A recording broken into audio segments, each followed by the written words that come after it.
The end of spring weather can be unpredictable, and this month's unexpected rain and warmth had me mowing the lawn sooner than usual. Last year, we had a blizzard around this time, so mowing early seemed like a small price to pay to avoid snow. With tax season over, it felt great to be outside. My backyard slopes down to a stream and woods, with the basement exposed at the back due to the leveled front yard. This design allows me to store lawn equipment in the basement, which I love. After mowing, I was eager to shower due to my grass allergies. As I reached the top of the stairs, I heard my wife talking with her friend, which wasn't surprising, until I caught what they were saying, making me pause before opening the door. My name is Robert Crane, but everyone calls me Bob. Back in school, I got the nickname Hogan after the actor from Hogan's Heroes, even though it was before my time. I graduated with an accounting degree and earned my CPA quickly. Now, I lead a team at a large Philadelphia firm specializing in forensic analytics to uncover fraud and money laundering. My work has even led to consulting for the FBI. I met Ashley during our junior year while she was pursuing political science and business aiming for law school. She was tall and slender, with long strawberry blonde hair and a striking presence that captivated me immediately. Sadly, Ashley didn't sit next to me or end up in my group for any projects. It took me a month to work up the courage to talk to her. I cracked a silly joke, and to my relief, she laughed. A real hearty laugh, not just a polite chuckle. We started chatting, and I asked if she'd like to grab coffee with me after class. "I've been hoping you'd ask me for weeks," she said with a smile. For the last 2 years of college, we were hardly ever apart. Our parents weren't thrilled at first, but we moved in together for our senior year. Eventually, they saw how committed we were and got used to the idea. I thought things couldn't get any better, but they did. After graduation, I quickly secured a job at a major public accounting firm in Philadelphia. The salary was impressive for a 22-year-old just starting out. Ashley got accepted into Penn's law school, so we decided to stay in our student apartment. My company offered to cover my MBA, so I was taking classes as well. I used SEPTA for my daily commute, which made owning a car unnecessary and helped save money. 3 years later, Ashley graduated, and I proposed to her during her celebration dinner at Morton's Steakhouse in Rittenhouse Square. We were married 6 months later. Ashley took a job as a deputy district attorney in Bucks County, north of Philly. We chose to buy a house in Doylestown, where the courthouse was located, and the regional rail line ended. This way, I could take the train to work every day. Although the commute was 80 minutes one way, it was better than dealing with the Squeal-Kill Expressway, or I-95 traffic. Ashley and her mother picked out the house. It was a great starter home with 3 bedrooms. One room would be set up as an office with 2 desks, one for me since I'd be working from home occasionally, and one for Ashley's legal work. The other bedroom would be a guest room, and the last room was our master bedroom. It was also conveniently close to her parents' house, which Ashley pointed out would be handy for babysitting when we had kids. Being an only child, I always wanted siblings. Ashley and I had talked about having children since our junior year and decided to wait until she was settled in her career. Now that we were ready, we agreed 2 nights ago to stop her birth control and start trying for a baby.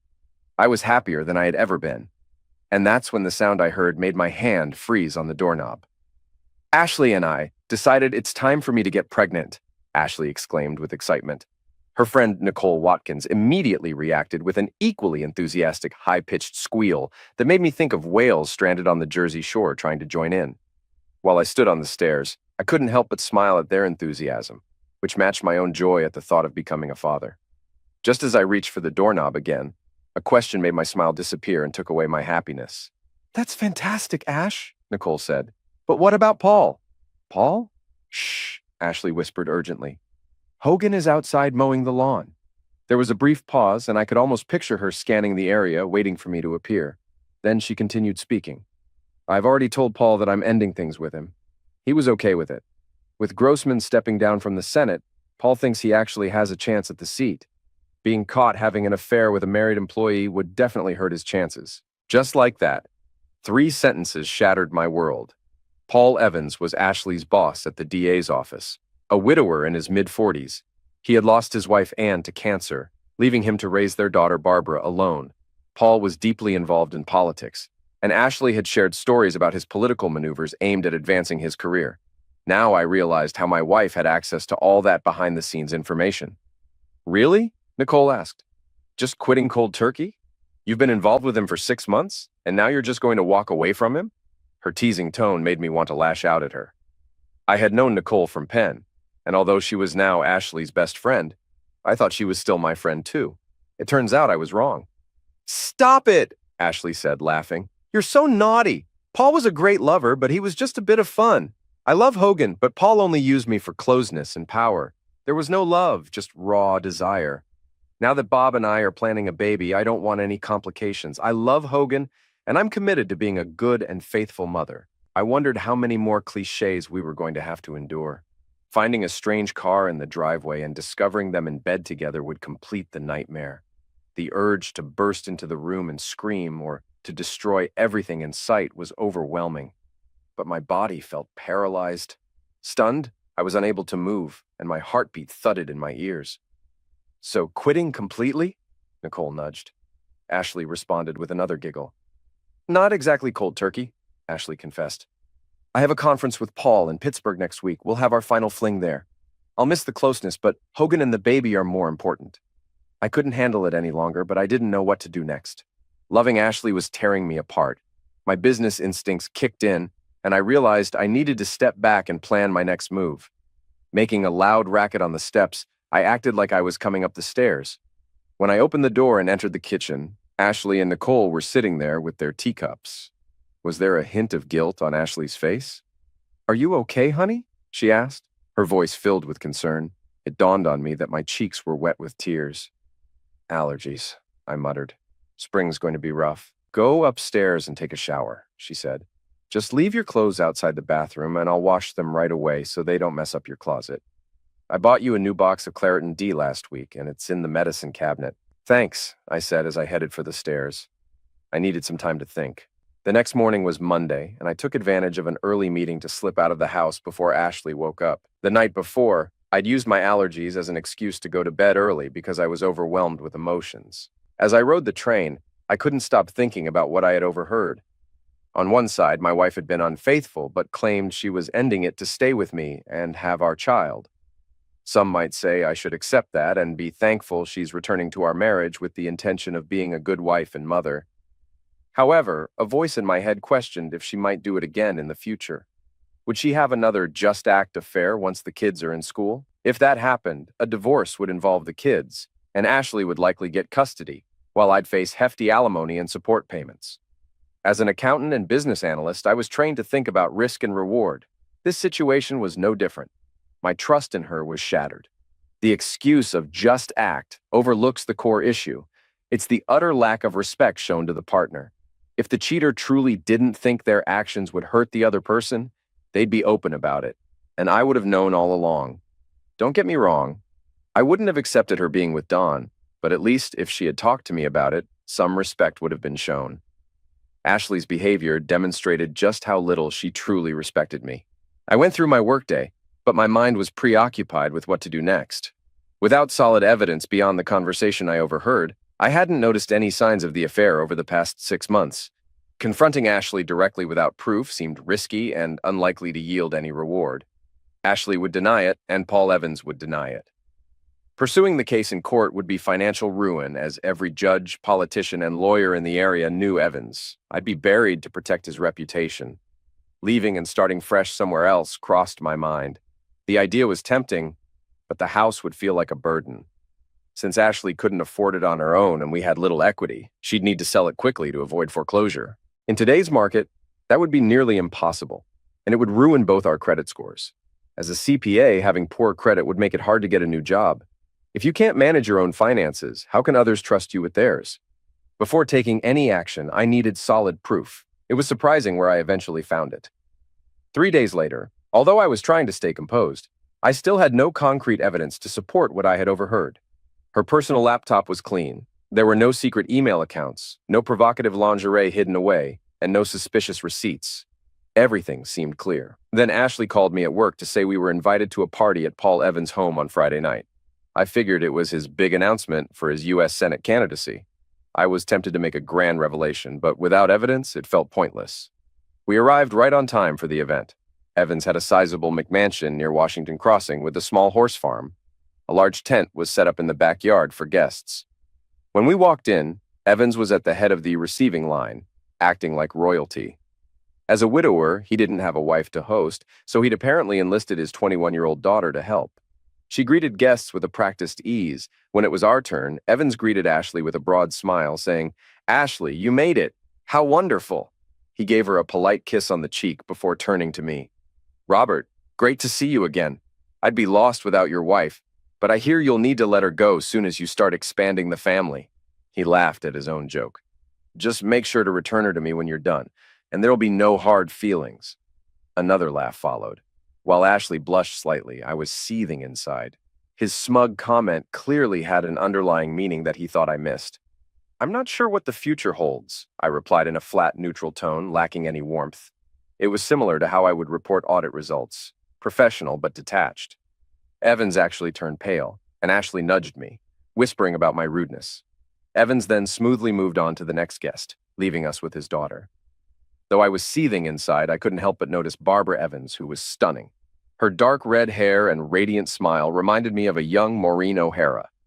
While Ashley resembled a busty ballerina, Barbara looked like she should be on a swimsuit calendar next to Kate Upton. With her striking looks, healthy figure, and perfect skin, she was every photographer's dream. Paul Evans had crafted the ideal political family. He appeared to be the quintessential wise statesman and family man. The death of his wife from cancer had made her the perfect martyr. Attacking her would be political ending. Barbara, his daughter, was the perfect princess.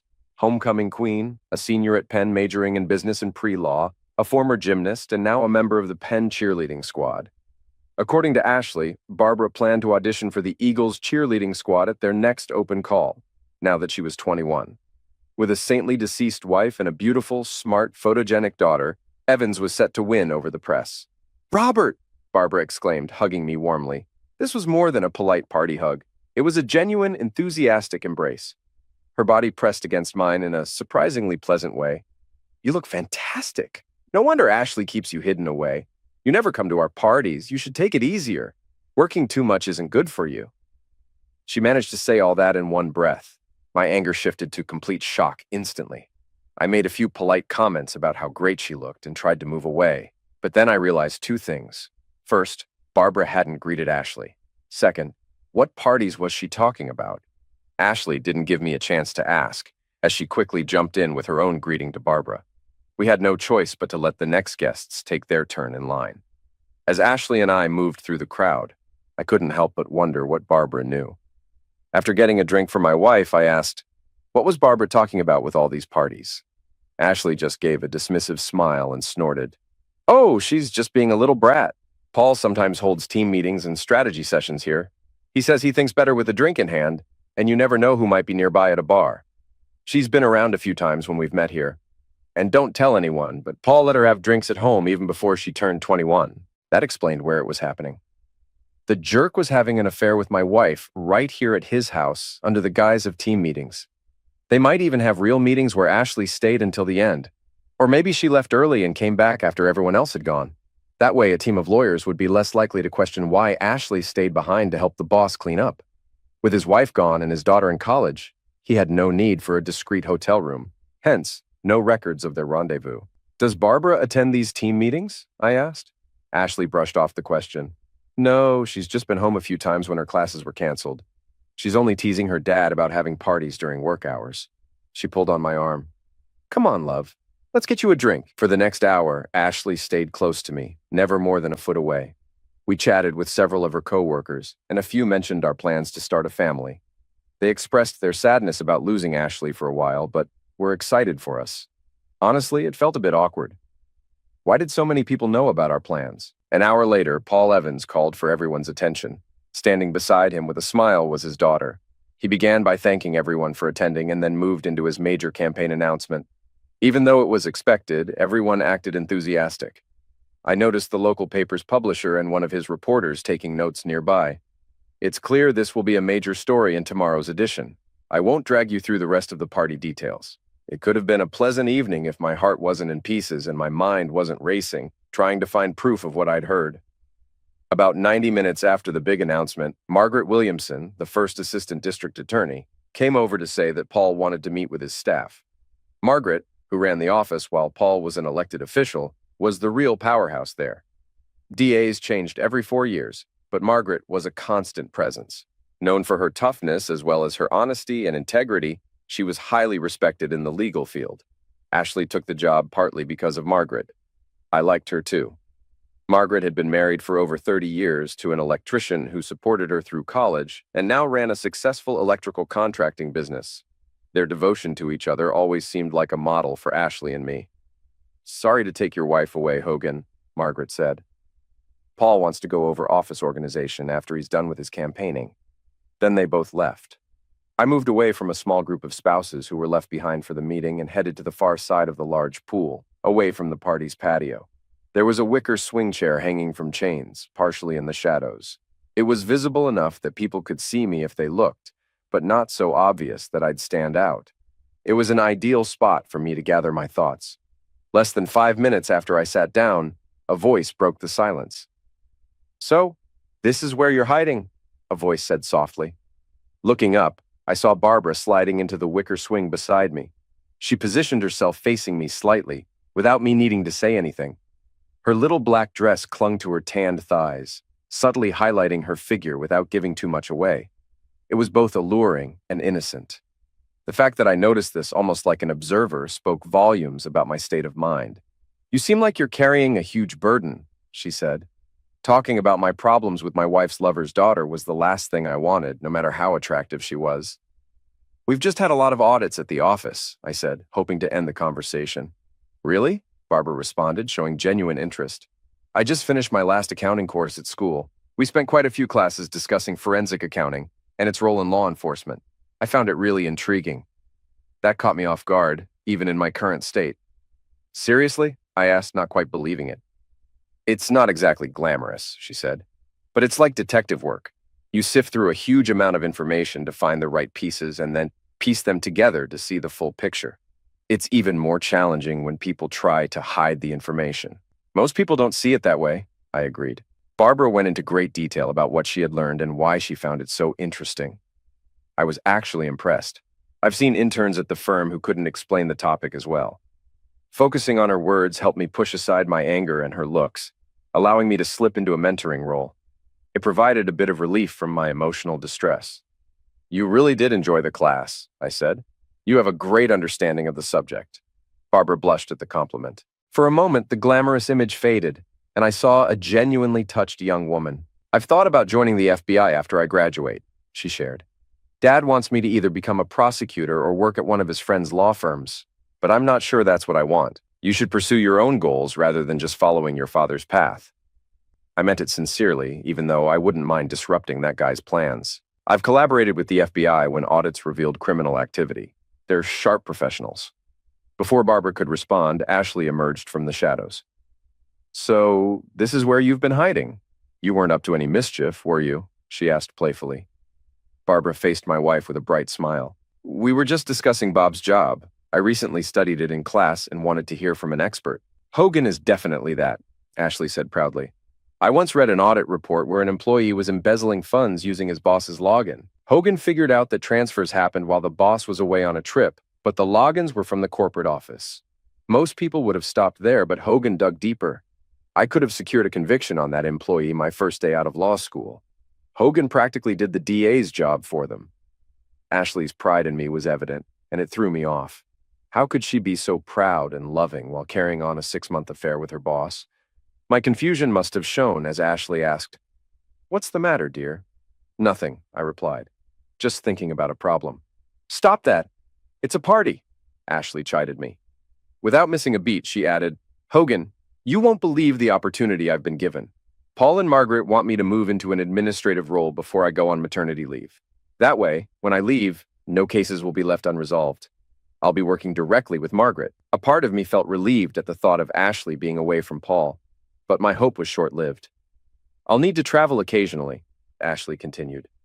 "I'll be delivering sensitive documents to Paul during his campaign. I won't be involved in his campaign, but I'll still get to see some of the behind-the-scenes action. It's going to be so exciting." I felt my heart break all over again. Even though Ashley said she was ending her affair to focus on having a baby, I could easily see her slipping back into the affair once she got involved in the campaign. And if she did get pregnant, how could I be sure it was mine? Paul is about my size and looks like me. Without a DNA test, it would be nearly impossible to tell. My anger started to build up, but I forced myself to stay calm. This wasn't the moment to lose control. Barbara and Ashley started chatting about her new role in the campaign. They quickly got absorbed in their discussion, and I was left out.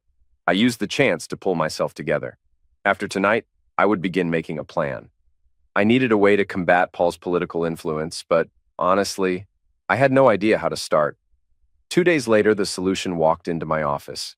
"Your 4 o'clock appointment is here," my assistant announced through the open door. We're not allowed to call them secretaries anymore.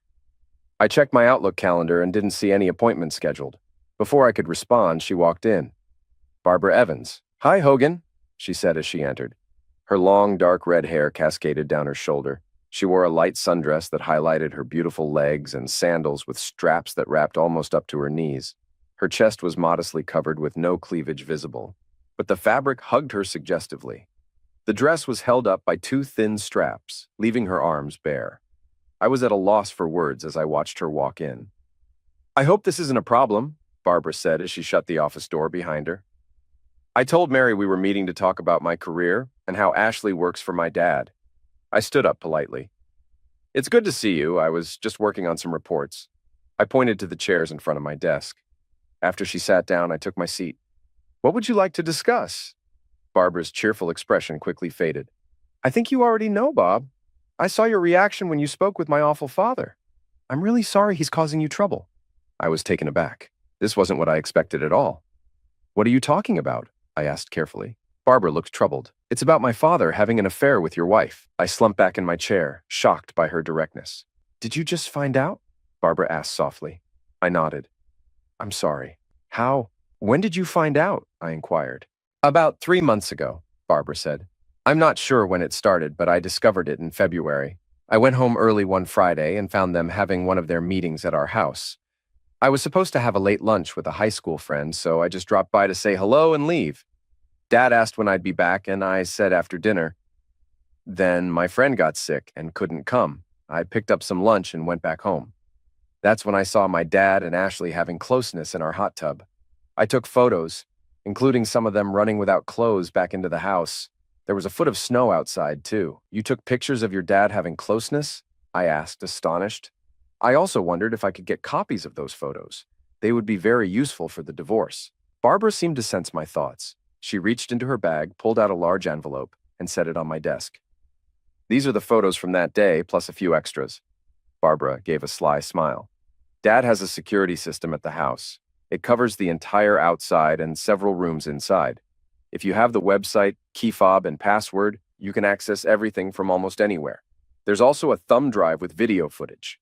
I was stunned. Paul's daughter was giving me everything I needed for both the divorce and to take down her father. "Why are you doing this?" I asked. Barbara's sad expression shifted to anger. "Because," she said softly, "I loathe that bastard more than you ever could." I stayed silent and waited. After a brief pause, she began to explain. "My dad met my mom when she was a college student. He was a rookie lawyer assigned to an intimate crimes unit in Philadelphia. My mom had come from Ireland for school. Her wealthy family was killed in Londonderry, so she moved here to escape the troubles." Her tone became softer, echoing her mother's accent. "Mom was dating a loser who beat her badly enough that she ended up in the emergency room." Barbara placed a thick green and lace-covered book on my desk. "After her death, I found her journal, and I learned she was quite submissive. She liked a strong man who took charge. This jerk pushed her too far, leading to her hospitalization. Dad was assigned to her case. They met, he sent the jerk to jail, and a year later they were married. Dad was always ambitious. He got a smart, beautiful woman with an exotic accent. Mom got a strong man who would protect her. I was born a few years later. Dad pushed me into gymnastics, thinking it would boost his political career if I made it to the Olympics. Do you know what usually ends gymnastics careers?" I shook my head and replied, "Never really thought about it." Barbara grinned. "They call it the 3 Bs. I was pushed into cheerleading and told to be the perfect all-American girl. I didn't mind performing, but by the time I was 16, I realized I was just a tool for my dad's ambitions. My mom figured it out early on. Dad was cheating almost from the start of their marriage. She knew and pleaded with him to stop, but she was too powerless to do anything. Being a staunch Catholic, divorce was not an option for her." Barbara paused to collect her thoughts. After a moment, she went on. Sometimes I wonder if her poor response to cancer treatment was because she unconsciously wanted to die, or was intentionally undermining her treatment. Anyway, I was with her when she passed away. The official story says Dad was in court winning a murder conviction. In reality, he had the doctor change the time of death while he was at his assistant's apartment, celebrating. He paraded Mom as his trophy, and the media loved the story of the heroic DA saving the battered woman. He even hit her a few times that I saw. "Why are you telling me this?" I asked, feeling confused. "Because you don't deserve this, Hogan. My dad is a terrible person. After Mom died, he kept his affairs quiet until I went to college. That's when he started having these meetings at the house. They're not just for work. He also holds them for charity groups he's involved with. I know he's involved with 2 other women from those groups. One of them even thinks it's true love and plans to leave her husband." "Is that what Ashley believes?" I inquired, even though I was already pretty sure of the answer. Barbara shook her head. "No, she seems to think it's just fun. They say power is the greatest aphrodisiac, and Ashley seems to prove that. I overheard her talking to my dad about a senator they met with and how excited she was when she returned to Doylestown. The bluntness of her comment made me wince. I remembered that night well. I'd come home to an incredibly passionate wife, and it had been one of the best nights of closeness in my life. That memory was now tainted because I realized my wife had probably been thinking about someone else. "What do you want from me?" I asked. Barbara met my gaze firmly as she replied, "My goal is to get you out of your marriage to that cheater and ruin my father's career so he couldn't get elected even as a dog catcher in a town full of cats. I considered leaking this information to the press or the opposition, but he has too many connections. I think if we work together, we can make them pay. Won't that complicate your schooling?" I asked. She tossed her deep red hair as she shook her head. "No, my mom left me a trust fund. I haven't used it yet, but if necessary, I could cover the rest of my education and even get an MBA while still having a nice sum left over." "Why didn't your mom use that money to leave and go to Ireland, where your dad couldn't reach her?" Barbara's expression turned troubled. She was raised in a very strict Irish Catholic environment. She was taught that divorce was not an option. No matter what happened, she stuck to her faith until the end. I think this is why I believe her death might have been more about a lack of will to live rather than a deliberate choice, as self-ending was seen as an unforgivable sin in her view. Barbara appeared genuinely sincere, and her desire to ruin her father's career seemed genuine. With the information I had, it looked like she was committed to this cause. There didn't seem to be any trap here. If Ashley and Paul wanted to ruin me, they could do it openly in court. This kind of sneaky behavior was only for someone who was desperate, like me. A plan began to form in my mind. I would need Barbara's help with several aspects. At the very least, this would show how serious she was about taking down her father. "All right," I said, "but I don't want to use these photos or even mention him in my divorce." Barbara looked taken aback. "Why not?" she asked, her face reddening with emotion as she prepared to argue. I stopped her with a raised hand. "I'm not saying we won't go after him, but I want to avoid the negative publicity of being the betrayed husband in a political scandal. Instead, I want to dismantle his power and influence so I can get a quiet divorce without drawing unwanted attention." Barbara looked at me, clearly surprised. A moment later, a cunning smile appeared on her face. "What do you need me to do?" I grinned. "I'm going to use my skills. Get me access to his financial records, both personal and campaign-related. Capone was caught through tax evasion, and I'm sure I can find something in your father's files. If I can't find anything..." "What then?" she asked. I smirked. "I'll create some evidence myself." In the following 3 days, Barbara and I were hard at work. She installed a keylogger on both her father's personal laptop and the home desktop. Additionally, she backed up the entire hard drive of his computer. We configured their security system to upload its footage to a cloud storage I knew about, hosted overseas. It was quite convenient that he had set up so many cameras in his own house. As for me, I didn't bother tapping into Ashley's phone. With the evidence Barbara provided, I didn't need anything else. I did, however, set up a GPS tracker designed for parents to monitor their children. It used cell towers for general positioning but could be activated for precise tracking. I just wanted to avoid any surprises at home while I was working. The day after Barbara's visit, I pretended to have a groin injury. This gave me a reason to avoid having closeness with my wife. I never thought I'd need an excuse to avoid intimacy with my beloved wife. Given the number of Paul's affairs, I wasn't willing to take any more risks. Besides, I probably couldn't have done it without letting my anger show. I scheduled an appointment with a doctor to get tested for STDs. At first, nothing showed up, but some infections, like HIV, can take months to be detectable. Ashley left for her final meeting with Paul at the conference in Pittsburgh, clearly excited. She had been eager to go, especially after I had kept her waiting for a few days. Some men might have given her a parting gift as revenge, but my feelings were more complicated. Although I could never trust her again, a part of me still loved her. The thought of being intimate with her after what I had learned was unbearable. By Thursday morning, Ashley was ready with her bag and waiting for Paul and a junior lawyer from their office who was accompanying them. I wondered if the young lawyer was aware that he was just a cover. As Ashley approached, she dropped her bag by the front door and came up behind me. I was sitting at the table with my back to her, sipping coffee. She wrapped her arms around me and whispered in my ear, "I'll be back Sunday afternoon. Hopefully, you'll be feeling better and we can start working on the baby." Her voice and scent made me nostalgic, almost making me cry. I managed to stay composed. "I'll keep icing it so I'll be all set when you get back," I said, patting her arm and kissing her forehead. She sighed. "I wish I didn't have to go. It would be so much nicer to stay home with you and be naked all weekend." "You could always tell Evans that something more important came up," I suggested. It was a slip of the tongue, and she seemed to notice something in my tone. "What's your issue with Paul?" she asked, sounding surprised. "First, you were rude at the party, and now you seem to hate him." I took a deep breath and shrugged. "Honestly, I've seen too many big shots like Evans who think they're invincible and full of power. They create an illusion of authority and get people to believe it, like that mayor in South Carolina last year. He was a supposedly powerful guy embezzling money and sleeping with married women. Now he's serving 10 years in federal prison, and everyone he was involved with is publicly shamed and divorced. Evans gives me the same impression. If he makes it to Washington, he'll be involved with clueless interns within a week, but eventually his facade will crumble, and everyone around him will get caught in the mess." Ashley looked at me in disbelief. Although she had heard me rant about shady characters before, I had never connected Evans to them. I probably should have kept my thoughts to myself, but it felt good to vent. Even though our marriage was over, I thought it was fair to give Ashley a warning. Despite everything, I still loved her, even though I could never trust her again. "Hogan, that's a terrible accusation about Paul," Ashley said, sounding upset. "He's a good man who has done a lot for this county. He's not like that." Her denial had a pleading tone. Just then, a car horn honked outside the house. Paul had arrived.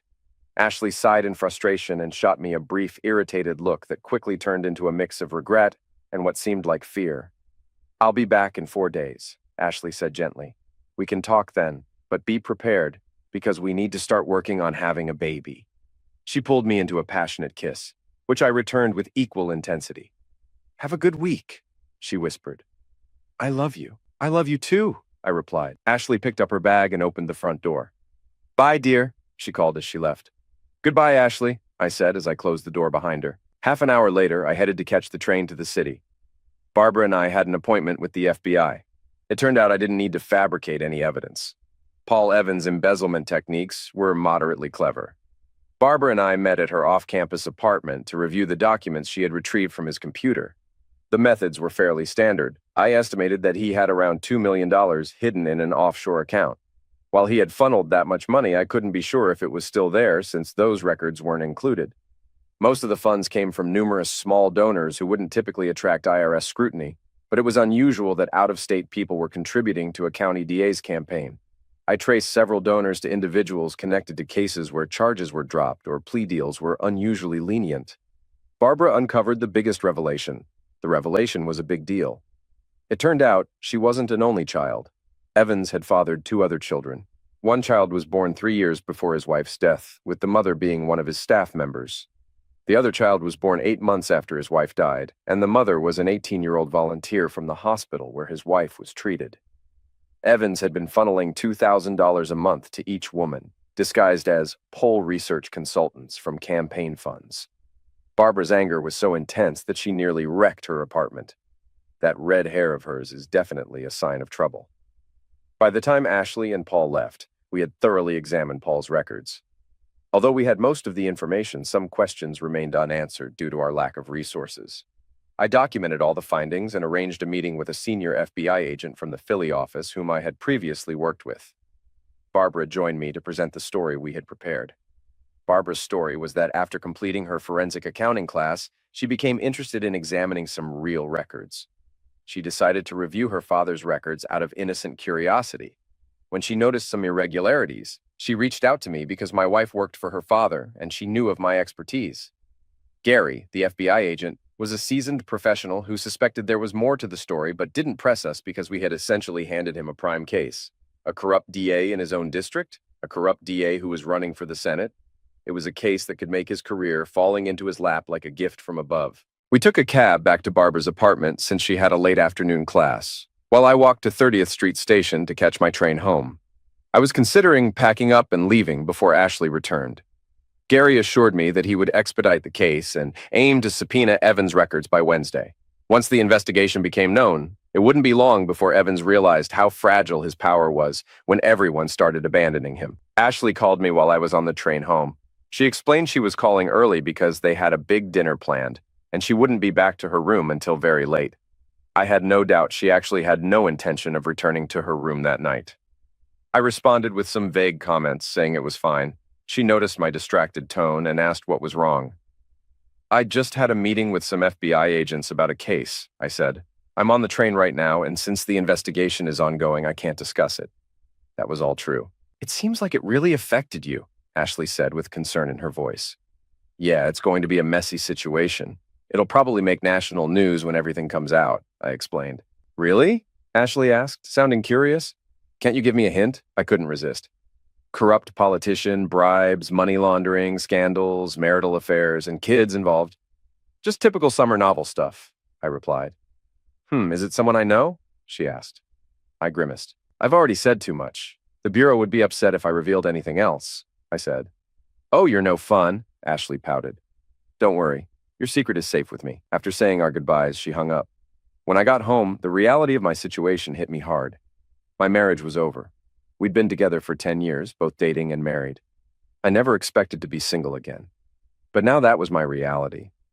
I ended up sitting on the couch, watching as the sun set. It felt like I was observing my life slipping away. I sat there, unmoving, for hours after the sun had disappeared. By noon on Saturday, I finally emerged from my self-pity. Although I felt I deserved a bit of indulgence, I knew I needed to move on. Ironically, while I was mowing the lawn, a BMW convertible pulled into my driveway. I stopped the mower and watched as Barbara got out. The first thing I noticed was her long, pale legs swinging out of the driver's side. She wore sandals with thin cords wrapped halfway up her calves, reminding me of ancient Greek styles. As she stepped out, her sculpted legs flexed, showing off the strength beneath her firm skin. Sticking with the Greek theme, she had on a pure white dress that resembled a toga, stopping mid-thigh with 2 inches of lace at the bottom, giving glimpses of her upper thighs. The dress, made of a light, silky material, clung to her curves and was slightly see-through. A top was visible through the dress. Her bare arms, marked with light freckles, were exposed, and the dress draped over one shoulder, leaving the other bare. Her long red hair flowed in waves over her shoulders. Yet it was her gray-green eyes and her smile that truly caught my attention as she came closer. I turned off the engine and greeted her. "You look better than I expected," Barbara remarked. "I thought I might have to drag you out of a bottle or off a ledge." I snorted, recalling the dark thoughts I'd had the previous night. "It needed to be done," I replied, "and it keeps me occupied." "Not meeting with a lawyer?" she inquired. I shrugged. "I met with one Tuesday before they even left. The paperwork will be ready by Monday. I set up an audit in Austin and plan to leave Tuesday. Typically, this kind of assignment takes 3 days of travel, followed by remote work until the report is done. For this one, though, I'll stay there for the full 3 weeks." I shrugged again. "It might be the easy way out, but I'd rather not be here when everything falls apart." Barbara's expression showed she understood, recognizing that this situation would also draw attention to her as the bastard's daughter. "I'm glad you're planning ahead," she said with a smile. "I've noticed that's something you're good at." That smile appeared again. "Now, I can make my own plans." "Here's my plan," Barbara declared. "I'll help you wrap up your work here, and then you'll come over to my place. We're going to have a great time, and you can check me out as much as you want. I've got a swimsuit that you're going to love." Her enthusiasm was so high it could have revived the dead. I tried to push back. "Barbara, I'm still married," I said, "and I'm not ready to dive into anything right now." "You need to blow off some steam before you blow up," she countered with a seductive smile. Besides, you know the saying, what's good for the goose is good for the gander. Her look was a mix of playful, mischievous, and sincere, making me chuckle. In a twist of fate that felt straight out of a novel, we ran into Nicole. After finishing my yard work, I cleaned up, and Barbara and I went out for a late lunch at a nice restaurant. Although I wasn't in the mood for revenge closeness, it felt good to leave the house. Going out with someone as pleasant as Barbara, and who looked as stunning as she did, wasn't a burden. When I arrived, I noticed Nicole's car parked near the restaurant. I always thought it was tacky to put OBX and Jersey Shore stickers on a Mustang GT. For a moment, I considered telling Barbara to find another place to eat. Instead, I did something completely out of character. On a sudden impulse, despite all my meticulous planning, seeing Nicole's car just hit me hard. With a spontaneous move, I put my arm around Barbara and guided her into the restaurant without another word. I gave the host a tip to seat us at a specific table. It was somewhat hidden but visible from the restrooms. I had Barbara sit with her back to the room and I took the seat next to her. She smiled when I held her hand. "Why the sudden change?" Barbara asked with a playful smile. "Not that I mind," I chuckled. "I told you about discovering my wife's infidelity, right? Nicole, her friend? Well, her car is parked right outside." Barbara burst into a hearty laugh. "So, I get to be the other woman? That works for me." She leaned in and gave me a tender kiss. It wasn't passionate, but rather a soft, suggestive kiss, like a promise of more to come. Our food arrived, and I was genuinely enjoying myself. The deception faded into the background as I savored Barbara's company. Her quick wit had me in stitches. I had never heard someone make accounting sound so risque. While we were chatting, I noticed Nicole walking by and pointed her out to Barbara. "Oh, great," Barbara giggled. "I've been waiting for this." With that, she leaned in to kiss me again. My hand found its way under the table and onto her leg. Her thighs were incredibly soft, but with a firm, toned muscle underneath. The sensation was electrifying. I could feel the heat from her panties, and my hand moved instinctively to explore the moisture there. Lost in the moment, I was jolted by Nicole's loud voice. "Hogan, what are you doing?" she shouted. "Who is this woman? Cheating on your wife while she's away? I thought better of you." I'm sure everyone in the restaurant heard her. I pulled away from Barbara and faced Nicole. "What's your issue, Liv? Just having some fun before Ashley and I settle down and start a family. And can you lower your voice? People are trying to eat." Nicole stared at me, stunned. "What? Come on, Liv. Ashley is doing the same thing. She's probably with her boss right now. She's been cheating for months. So I figured it was only fair for me to be with the boss's daughter." Nicole looked like she was about to faint. I felt Barbara start to chuckle, so I gave her a gentle squeeze to quiet her. Unfortunately, I forgot where my hand was, and her giggle turned into a moan of pleasure. "You're aware of—" Nicole stumbled over her words. "Yep, I'm supposed to be the clueless, loyal husband while my wife is off having her fun with someone I thought was a good friend," I said, my voice dripping with contempt. Nicole flinched at the bitterness in my tone. "I know Ashley wanted one last adventure before we started a family, just like she had one last fling before we got married. If she can do it, why do you have a problem with me?" I had no proof that Ashley had been unfaithful before she got involved with Paul, but I was guessing based on the idea that once a cheater, always a cheater. I wondered if Nicole was rattled enough to confirm my suspicion. She was. "You know about that too?" she exclaimed in shock. "Not until now, but thanks for confirming," I said. Nicole turned pale. "Leave now, Nicole," I told her. She quickly got up and left the table. We soon heard a commotion indicating she had exited the restaurant. "Well, that was entertaining," Barbara said with a chuckle. "I was hoping she'd stick around longer." Her smile made me blush. "She's probably calling your wife right now," Barbara added. "Most likely," I agreed. "I expect my phone to ring in about 5 minutes, but it'll take her 5 hours to get home from Pittsburgh if she leaves immediately. That gives us time for dessert and enough time for me to get home and pack. Sorry, I won't get to see you in that bikini you promised." Barbara laughed again. "We can definitely reschedule that," she said, reaching over to pull me closer by my shirt. "My semester ends in a week and a half," she whispered in my ear. "I've always wanted to visit Austin."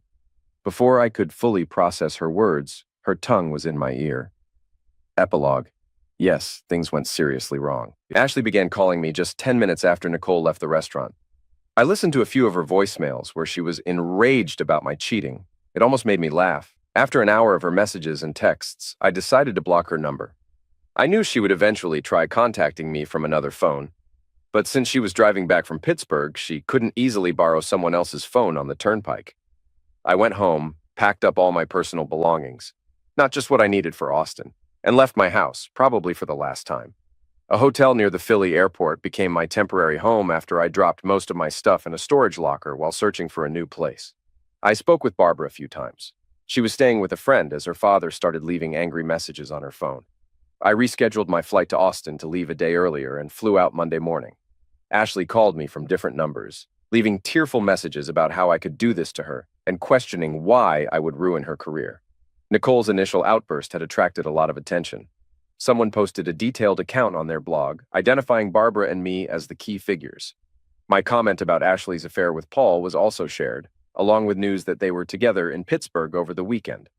This stirred up a lot of buzz in the local political scene and courthouse. For the rest of the week, I steered clear of Philly news. It wasn't until Friday that I received an email from Margaret, a senior manager at the DA's office in Doylestown.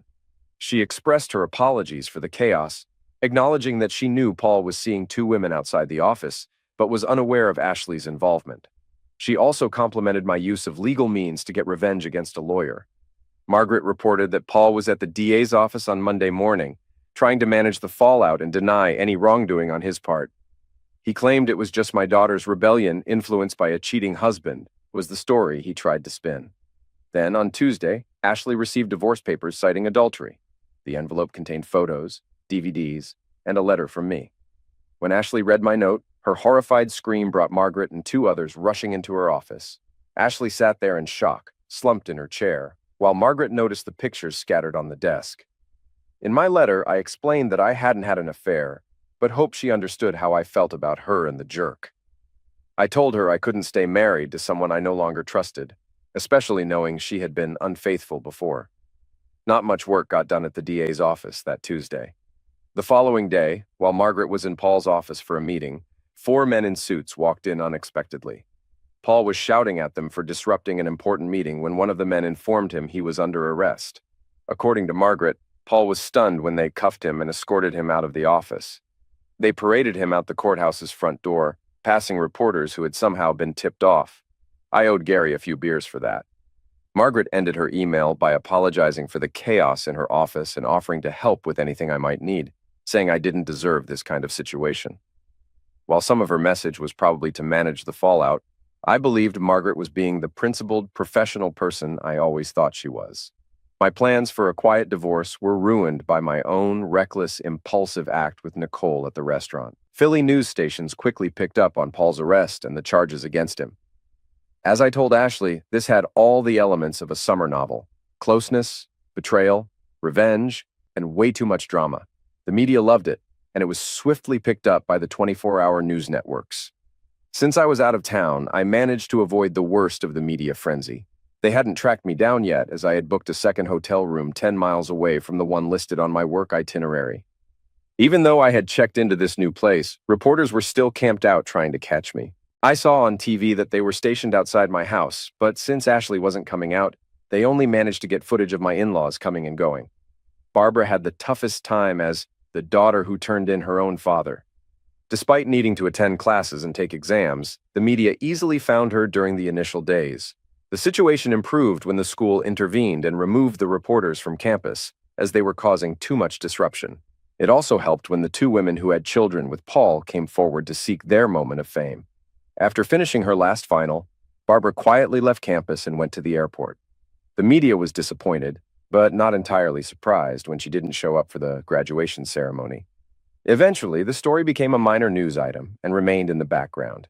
It made headlines again when Paul's trial began, but he pleaded guilty to several charges, resulting in a 20-year sentence in federal prison. Fortunately, his guilty plea meant Barbara and I were never required to testify. After that, the media lost interest, and the attention shifted away from Barbara, Ashley, and me. Strangely, despite all the media attention, my divorce proceeded swiftly and without much trouble. Ashley signed the divorce papers just 4 days after receiving them. In her letter, she apologized for her actions and for what had happened between us. She had been furious and vowed never to forgive me for my infidelity, but realizing she was the only one who had been unfaithful made her see how hypocritical her anger was. She accepted the 50/50th split offer and asked if, at some point when things weren't so raw, we could meet so she could apologize in person. She ended her letter by expressing that she would always love me and wished me well. I later learned from her mother that Ashley had left her job and moved to the Midwest to live with an aunt. Bringing Paul down greatly boosted my career. The FBI publicly credited me for analyzing Paul's records. While I was staying out of the media's way, I worked even harder on the Austin case. Not only did I uncover the embezzler they were after, but I also discovered a second one they hadn't known about. My firm recognized my efforts by promoting me to lead a team specializing in white-collar crimes. Someone even humorously dubbed our team Hogan's Heroes. The highlight was getting an assistant assigned to me. This assistant was a recent college graduate eager to gain experience in forensic accounting. Working late became surprisingly enjoyable with her around. Plus, seeing that swimwear on my hotel room floor added an extra perk.